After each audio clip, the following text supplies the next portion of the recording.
Everyone, welcome back to my channel smart study with Srishti. आज हम पढ़ेंगे इंग्लिश ग्रामर का एक नया टॉपिक जिसका नाम है सेंटेंसेस। तो चलिए हम इसे शुरू करते हैं। Definition of sentence. A sentence is a group of related words conveying some meaning और एक्सप्रेसिंग वन कंप्लीट थॉट। तो सेंटेंस एक वाक्य, एक ग्रुप है, मतलब एक समूह है जो रिलेटेड होता है शब्द से और कुछ हमें संदेश भेज रहा होता है, ठीक है, या कोई कंप्लीट थॉट बता रहा होता है। समझे? चलिए मूव करते हैं नेक्स्ट चीज़ पे। नेक्स्ट चीज़ है हमारी टाइप्स ऑफ सेंटेंसेस। अब टाइप्स ऑफ सेंटेंसेस भी होते हैं, देखते हैं क्या है, कितने हैं। तो आपको पता है हमारा टाइप्स ऑफ सेंटेंसेस में टोटल 4 टाइप्स होते हैं। फर्स्ट है डेक्लरेटिव। डेक्लरेटिव को हम असर्टिव भी कह सकते हैं, ठीक है। डेक्लरेटिव को हम असर्टिव भी कह सकते हैं। Exclamatory, imperative and interrogative. तो चलिए हम इन सबको जानते हैं कि ये है क्या, इनका मीनिंग क्या है। तो देखिए टाइप्स ऑफ सेंटेंसेस हम पढ़ते हैं। फर्स्ट मैंने जैसे कि आपको बताया था कि डेक्लरेटिव सेंटेंस को हम असर्टिव भी कह सकते हैं ना। तो इसमें क्या है, this sentence relates to facts, thoughts, opinions and and with a full stop.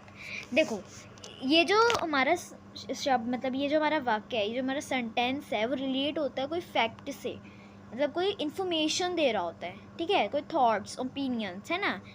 और ये फुल स्टॉप से एंड होता है। जो ये आपको फुल स्टॉप दिख रहा है, ये छोटा सा है ना, फ्रेंड्स के बाद, उससे एंड होता है, ठीक है।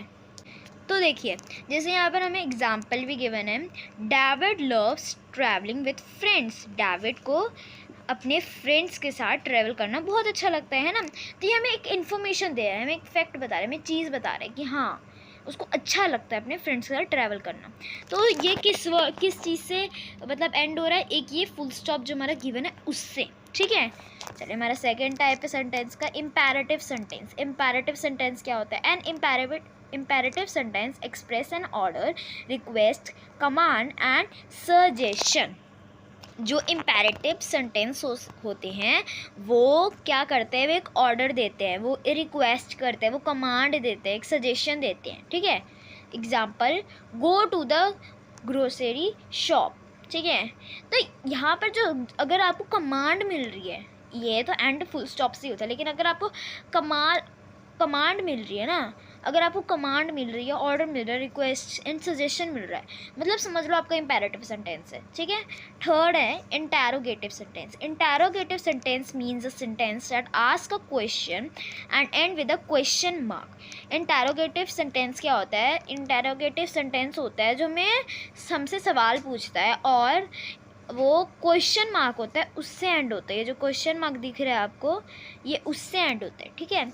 Example, when did he will come to my house. वो कब मेरे घर आएगा, ठीक है। यहाँ पे व्हेन भी आया तो व्हेन भी हो गया है ना, और यहाँ पे देखो क्वेश्चन मार्क आ गया। तो क्वेश्चन मार्क जब आ गया ना तो समझ लो भाई इंटेरोगेटिव सेंटेंस है। Fourth, exclamatory sentence. Exclamatory sentence क्या होता है? A sentence that express some strong, unexpected and extraordinary emotion, ठीक है। मतलब एक्सक्लेमेटरी सेंटेंस होता है कि वो कुछ स्ट्रॉन्ग या अनएक्सपेक्टेड वाली बात, इमोशंस बताता है।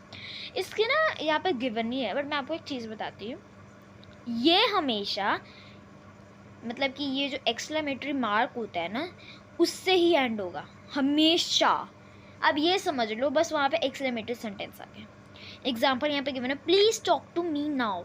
उसके बाद एक्सक्लेमेटरी गिवन है ना, उसके बाद एक्सक्लेमेटरी गिवन है ना, वो मतलब मार्क आई मीन, तो उसका समझ लो एक्सक्लेमेटरी सेंटेंस हो गया। तो चलिए अब इसकी एक एक्सरसाइज कर लेते हैं ताकि आपको ये और अच्छे से समझ आ जाए। यहाँ पर हम पढ़ेंगे अब टाइप्स ऑफ सेंटेंस की worksheet. Select if the sentence is declarative, interrogative, exclamative और इम्पेरेटिव। तो चलिए पढ़ते हैं। First, please put my pencil on the desk. अब इसमें क्या क्वेश्चन आ गया? Please put my pencil on the desk. वो एक कमांड दे रहा है, वो रिक्वेस्ट कर रही है, प्लीज़ रिक्वेस्ट करिए, कमांड भी दे रही है। तो ये कौन सा होगा? ये हो जाएगा हमारा इम्पेरेटिव। इम्पेरेटिव, ठीक है। Second, I like to play outside, तो उसको वो एक इन्फॉर्मेशन दे रहा है कि मतलब उसको बाहर खेलना अच्छा लगता है, तो ये क्या हो जाएगा हमारा एजर्टिव, ठीक है। क्या हो जाएगा assertive. How many squirrels do you see in the tree, वो क्वेश्चन पूछ रही है, हाउ मैनी स्क्वेरल मतलब तुमने ट्री में कितनी, पेड़ में तुमने कितनी गिलहरियाँ देखी, गिलहरी कितनी देखी, वो पूछ रहा है, तो एक क्वेश्चन है, तो ये हमारा इंटेरोगेटिव हो जाएगा। क्या हो जाएगा हमारा इंटेरोगेटिव। चलो, do you know the muffin man, एक क्वेश्चन पूछ रहा है कि आपको मुफिन मैन का पता है। अब वो क्वेश्चन पूछ रहा है तो हम इसका क्या होगा इंटेरोगेटिव, ठीक है। आई लव पिज़्ज़ा, उसको पिज़्ज़ा पसंद है, लेकिन वो इन्फॉर्मेशन तो दे रही है, लेकिन उसका एक्सक्लेमेटरी मार्क देखा है पीछे, तो क्या आ जाएगा हमारा एक्सक्लेमेटरी मार्क। पहले आपको साइंस भी चेक करने होते हैं, okay. Please take out your folders, ठीक है, तो ये कमांड दे रही है, प्लीज़ रिक्वेस्ट दे रही है, तो ये हमारा इम्पेरेटिव हो गया। माई शूज़ इज़ अनटाइड, ठीक है, मतलब माई शूज़ इज़ अनटाइड, तो इसका हमारा क्या हो गया असर्टिव, वो एक इन्फॉर्मेशन दे रहा है, एक थॉट दे रहा है। हैप्पी बर्थडे दरकला, तो इसका हमारा हो गया एक्सक्लेमेटरी, बिकॉज पीछे एक्सक्लेमेटरी मार्क पड़ रहा है। Minions are the colour yellow, तो इसका हमारा असर्टिव हो गया, बिकॉज वो एक इन्फॉर्मेशन दे रहा है। 10th, do not run in the hallway, hallway में मत दौड़ो, तो ये क्या हो गया हमारा इम्पेरेटिव। क्यों इम्पेरेटिव इसलिए हुआ क्योंकि वो एक कमांड दे रहा है, ठीक है। सो हमने इंग्लिश ग्रामर का ये टॉपिक भी सेंटेंसेस कंप्लीट कर लिया है। If you have any doubt in this topic feel free to ask me in comment section. So अभी के लिए बाय।